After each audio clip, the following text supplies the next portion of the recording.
오늘 말씀은 다윗이 백성의 지도자들과 솔로몬을 한 자리에 불러 모아놓고 성전 건축 당부를 중심으로 한 신앙적 유언을 기록하고 있습니다. 1절부터 8절은 다윗 왕이 주요 백성의 지도자들에게 남긴 유언입니다. 다윗은 자신의 인생을 마감하기에 앞서 모든 방백을 비롯한 각계각층의 지도급 인사를 소집합니다. 소집하며 다윗이 가장 먼저 당부한 것은 여호와의 언약궤 곧 성전 건축에 관한 부탁이었는데요. 2절 3절에 다윗 왕이 일어서서 이르되 나의 형제들 나의 백성들아 내 말을 들으라. 나는 여호와의 언약궤 곧 우리 하나님의 발판을 봉헌할 성전을 건축할 마음이 있어서 건축할 재료를 준비하였으나 하나님이 내게 이르시되 너는 전쟁을 많이 한 사람이라 피를 많이 흘렸으니 내 이름을 위하여 성전을 건축하지 못하리라.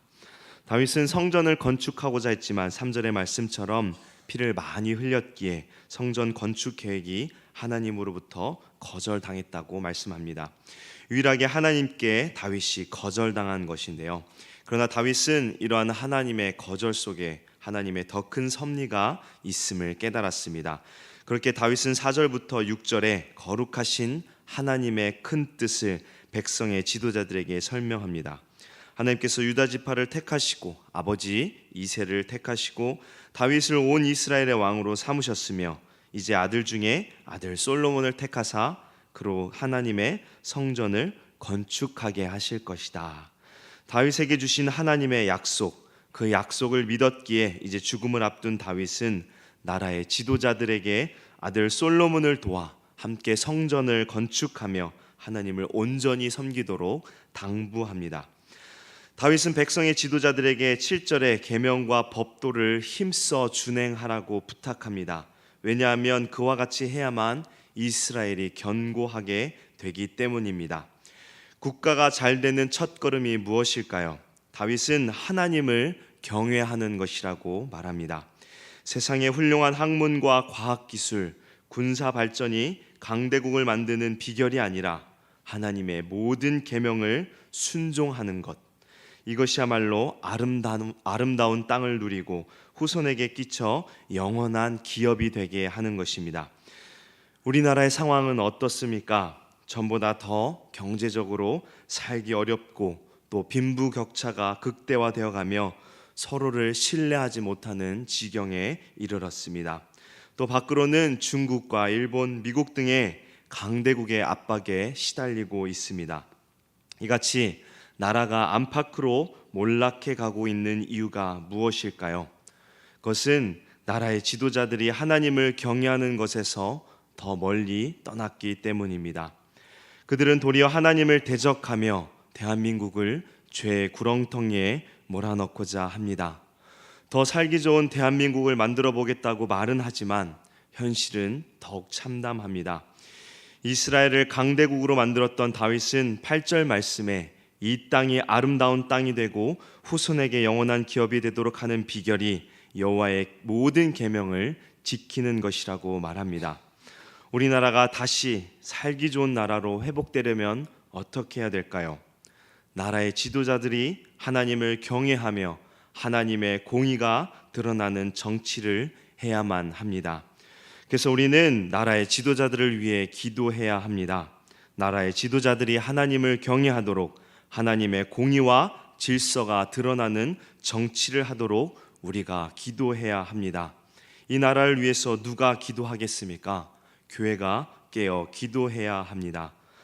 또한 다음 세대들이 말씀과 진리로 무장되어지도록 우리가 힘써야 합니다. 그래서 다음 세대의 지도자는 바른 신앙인이 세워지도록 우리가 준비하며 기도해야 합니다.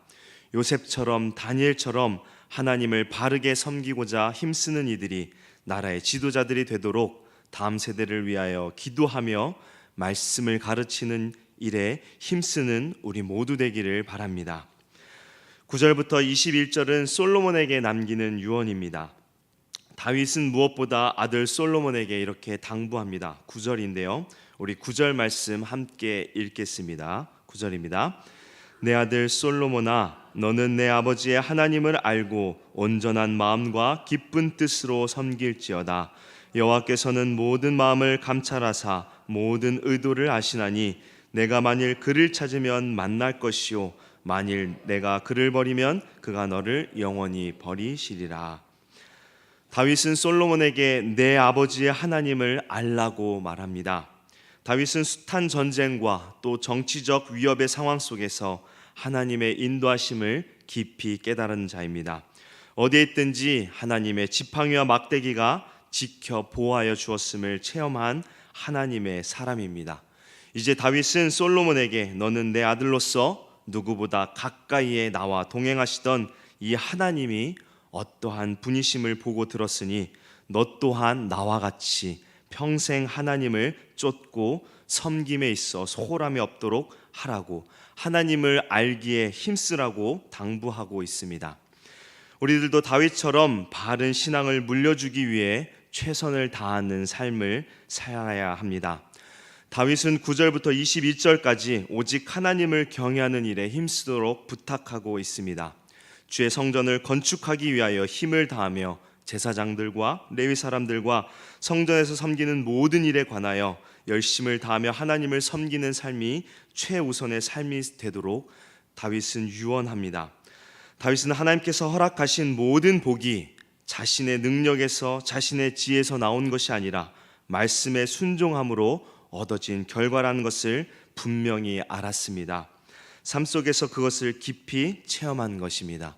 그렇기에 다윗은 솔로몬에게 모든 마음을 감찰하시며 모든 의도를 하시는 하나님을 붙잡으라고 권면하는 것입니다. 우리가 후손들에게 물려줄 가장 큰 유산은 무엇일까요? 그것은 바로 신앙입니다. 그것을 우리가 물려주려면 우리의 삶이 바른 신앙의 삶이 되어야 합니다.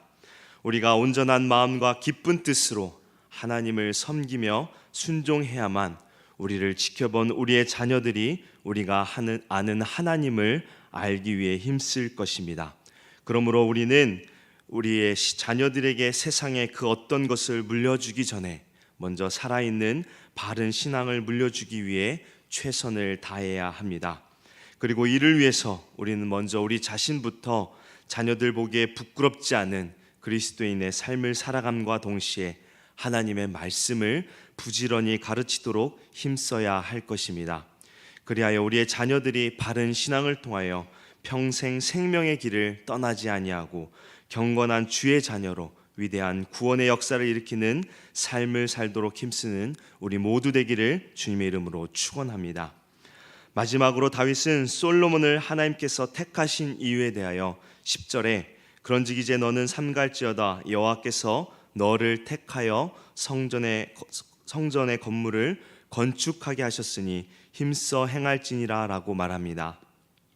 택함의 이유, 솔로몬의 사명에 관하여 그를 부르신 이유에 대하여 다윗은 분명하게 말합니다.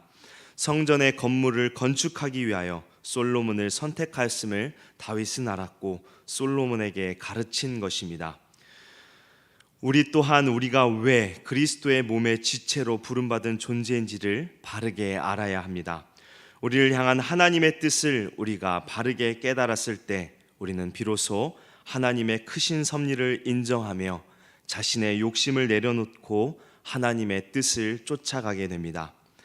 다윗은 하나님의 성전을 짓기 위해 열심을 다했지만 하나님께서 거절했을 때 그는 자신에게 주어진 사명이 무엇인지 이해했습니다. 그래서 하나님의 말씀에 거스르지 않고 오히려 자녀인 솔로몬에게 더 큰 힘을 실어준 것입니다. 우리를 부르시고 택하신 이유가 무엇인지 우리가 바르게 깨닫기를 원합니다. 그리한다면 우리는 서로를 시기하고 질투하며 다투기보다 인정하고 사랑하며 서로를 섬기는 바른 교회 공동체가 될 것입니다. 자기의 욕심을 위해 신앙생활을 하는 것이 아니라 하나님의 뜻을 위하여 살아가는 성도 되기를 바랍니다. 그리할 때 하나님께서는 우리를 통하여 하나님의 구원 사역을 이루시고 우리를 통하여 천국의 복된 삶을 세상에 바라보도록 은혜를 주실 것입니다.